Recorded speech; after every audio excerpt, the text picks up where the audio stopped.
Hi friends, welcome back to our channel. ముందుగా అయితే అందరికి నమస్కారం అండి. మరొక ఇంట్రెస్టింగ్ అప్డేట్తో నేను మీ ముందుకు రావడం జరిగిందండి. సో అప్డేట్ ఏంటనే విషయానికి కనుక వచ్చినట్లయితే ఆంధ్రప్రదేశ్ రాష్ట్ర వ్యాప్తంగా ఉన్నటువంటి రైతులకు సంబంధించి ఒక తాజా సమాచారం అయితే రావడం జరిగిందండి. అన్నదాత సుఖీభవ 3వ విడత నిధులు ఈ నెలలో విడుదల చేస్తున్నట్లయితే ఒక తాజా సమాచారం అయితే రావడం జరిగిందండి. ఈ అన్నదాత సుఖీభవ 3వ విడత నిధులు 4,000 రూపాయలు మీ బ్యాంక్ ఖాతాలో జమ కావాలంటే ఖచ్చితంగా మీరు ఈ క్రాప్ నందు మీ యొక్క పంట వివరాలు అనేవి నమోదు చేసుకోవాలని ప్రభుత్వం అయితే తెలియజేయడం జరిగిందండి. ఈ క్రాప్ నందు పంట వివరాలు ఏ విధంగా నమోదు చేసుకోవాలి, మీరు నమోదు చేసుకోన్నారా లేదా అని ఏ విధంగా చెక్ చేసుకోవాలి అనేటువంటి సమాచారం తెలియజేస్తాను. అన్నదాత సుఖీభవ పథకానికి సంబంధించి వచ్చిన అప్డేట్ని ఓవరాల్గా 1 by 1 అయితే నేను మీకు తెలియజేస్తాను. వీడియోని ఎక్కడా స్కిప్ చేయకుండా చూడండి, అప్పుడే మీకు పూర్తి సమాచారం అర్థమవుతుంది. మన ఛానల్ ఎవరన్నా ఫస్ట్ టైం చూస్తుంటే ఛానల్ చూసి కంటెంట్ నచ్చినట్లయితే సబ్స్క్రైబ్ చేసుకొని పక్కన ఉన్న బెల్ ఐకాన్ అయితే ఆన్లో పెట్టుకోండి. సో ఇక లేట్ చేయకుండా డైరెక్ట్గా వీడియోలోకి అయితే వెళ్ళిపోదామండి. వీడియోలో భాగంగా ముందుగా చూసుకున్నట్లయితే ఆంధ్రప్రదేశ్ రాష్ట్ర వ్యాప్తంగా ఉన్నటువంటి రైతులకు సీఎం చంద్రబాబు నాయుడు గారు ఎన్నికల సమయంలో ఇచ్చిన హామీ మేరకు ఇప్పటి వరకు అన్నదాత సుఖీభవ పథకానికి సంబంధించి 2 విడతల్లో 10,000 రూపాయలు రైతుల యొక్క ఖాతాలో జమ చేయడం జరిగిందండి. తొలి విడతలో 5,000 రూపాయలు, అదేవిధంగా రెండో విడతలో మరొక 5,000 రూపాయలు, రెండు కలిపి 2 విడతల్లో 10,000 రూపాయలు ఆంధ్రప్రదేశ్ రాష్ట్ర వ్యాప్తంగా ఉన్నటువంటి రైతులకు వారి యొక్క బ్యాంక్ ఖాతాల్లోకి పంట పెట్టుబడి సాయం అయితే అందించడం జరిగింది. ఇప్పుడు తాజాగా అన్నదాత సుఖీభవ 3వ విడత నిధులు అనేవి ఈ నెలలో విడుదల చేస్తున్నట్లయితే సమాచారం అండి. ఈ నెలలో ఈ నిధులు విడుదల చేసిన తర్వాత మీ బ్యాంక్ ఖాతాలో జమ కావాలంటే ఖచ్చితంగా మీరు ఈ క్రాప్ నందు మీ యొక్క పంట వివరాలు అనేవి నమోదు చేసుకొని ఉండాలి అంటే సమాచారం అండి. ఎవరైతే పంట వివరాలు ఈ క్రాప్ నందు నమోదు చేసుకొని ఉంటారో వారి యొక్క బ్యాంక్ ఖాతాల్లోకి అన్నదాత సుఖీభవ 3వ విడత నిధులు 4,000 రూపాయలు జమ చేస్తాము అని ప్రభుత్వం అయితే తెలియజేయడం జరిగిందండి. ఇప్పుడు ఈ క్రాప్ నందు మీ యొక్క పంట వివరాలు అనేవి నమోదు అయి ఉన్నాయా లేదా అని మీరు ఏ విధంగా చెక్ చేసుకోవాలి అనేటువంటి సమాచారం తెలియజేస్తాను. సో దీనికి గాను నేను ఒక డిస్క్రిప్షన్లో ఒక లింక్ అయితే ఇవ్వడం జరుగుతుందండి. ఆ లింక్ను ఓపెన్ చేయండి. సో ఓపెన్ చేసిన తర్వాత మీకు వెబ్సైట్ అనేది ఈ విధంగా రావడం జరుగుతుందండి.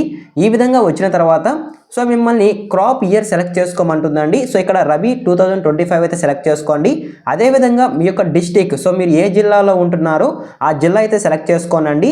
సో జిల్లా సెలెక్ట్ చేసుకున్న తర్వాత కింద ఆధార్ నెంబర్, సో ఎవరైతే రైతు ఉన్నారో అన్నదాత సుఖీభవ పథకానికి అప్లై చేసుకొని ఉన్నారో ఆ రైతు యొక్క ఆధార్ కార్డ్ నెంబర్ అనేది అక్కడ ఎంటర్ చేయాల్సి ఉంటుందండి. ఎంటర్ చేసిన తర్వాత సబ్మిట్ కనుక చేసినట్లయితే సో మీకు మీ యొక్క పంట వివరాలు అనేవి రావడం జరుగుతుందండి.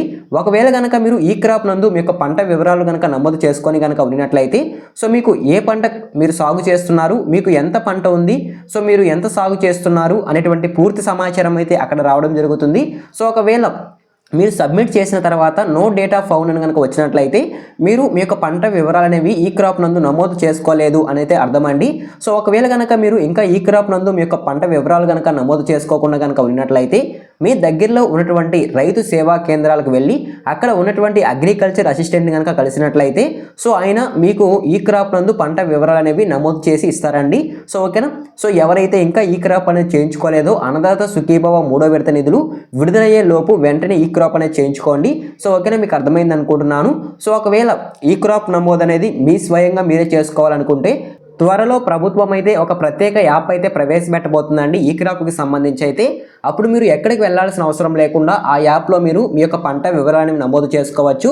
సో ఓకేనా, అప్పటి వరకు ఇంకా ఎవరైనా సరే ఈ క్రాప్ కనుక చేయించుకోకుండా కనుక ఉన్నట్లయితే వెంటనే రైతు సేవా కేంద్రాలకు వెళ్ళి అక్కడ ఉన్నటువంటి అగ్రికల్చర్ అసిస్టెంట్ని కలిసి మీరు ఈ క్రాప్ నందు మీ యొక్క పంట వివరాలని నమోదు చేసుకోండి. అప్పుడే అన్నదాత సుఖీభవ 3వ విడత నిధులు 4,000 రూపాయలు అయి ఉండొచ్చు, లేదా పిఎం కిసాన్ 22వ విడత నిధులు 2,000 రూపాయలు అయి ఉండొచ్చు, మీ బ్యాంక్ ఖాతాలో జమ అవుతాయి. సో ఓకేనా, మీరు వెంటనే దీన్ని గమనించి మీరు ఈ క్రాప్ అనేది చేయించుకోండి. సో ఓకేనా. అదేవిధంగా ఎవరైతే రైతులు ఇంకా ఈకేవైసీ అనేది పూర్తి చేసుకోలేదో వెంటనే ఈకేవైసీ కూడా పూర్తి చేసుకోండి. ఈకేవైసీ పూర్తి చేయించుకొని ఉన్న రైతులకు మాత్రమే అన్నదాత సుఖీభవ 3వ విడత నిధులు 4,000 రూపాయలు మరియు పిఎం కిసాన్ 22వ విడత నిధులు 2,000 రూపాయలు మీ యొక్క బ్యాంక్ ఖాతాలో జమ అవుతాయని అయితే ప్రభుత్వం అయితే తెలియజేయడం జరిగిందండి. కాబట్టి వెంటనే ఈకేవైసీ అనేది కూడా పూర్తి చేసుకోండి. సో ఈకేవైసీ కూడా రైతు సేవా కేంద్రాలకు వెళ్ళి అక్కడ ఉన్నటువంటి అగ్రికల్చర్ అసిస్టెంట్ని కలిసి మీరు ఈ కేవైసీ అనేది పూర్తి చేసుకోవచ్చు. సో ఓకేనా, మీకు అర్థమైంది అనుకుంటున్నాను. ఈ విధంగా అన్నదాత సుఖీభవ 3వ విడత నిధులకు సంబంధించి ఒక తాజా సమాచారం అయితే రావడం జరిగింది. అన్నదాత సుఖీభవ 3వ విడత నిధులు 4,000 రూపాయలు జమ కావాలంటే ఖచ్చితంగా మీరు ఈ కేవైసీ పూర్తి చేసుకోవాలి. అదేవిధంగా ఈ క్రాప్ నందు మీ యొక్క పంట వివరాలు అనేవి నమోదు చేసుకోవాలి. అదేవిధంగా మీ యొక్క బ్యాంక్ అకౌంట్కి ఆధార్ కార్డుకి ఆధార్ సీడింగ్ అనేది చేయించుకొని ఉండాలి. ఎన్పిఎస్సి అనేది యాక్టివ్గా ఉండాలి. సో ఇవన్నీ మీరు పాటిస్తేనే మీ యొక్క బ్యాంక్ ఖాతాల్లోకి అన్నదాత సుఖీభవ 3వ విడత నిధులు 4,000 రూపాయలు జమ కావడం జరుగుతుంది. సో ఓకేనా, మీకు అర్థమైంది అనుకుంటున్నాను.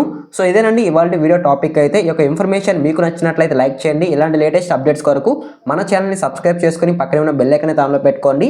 ఎన్ని వరకు చూసినా థ్యాంక్ యూ ఫర్ వాచింగ్.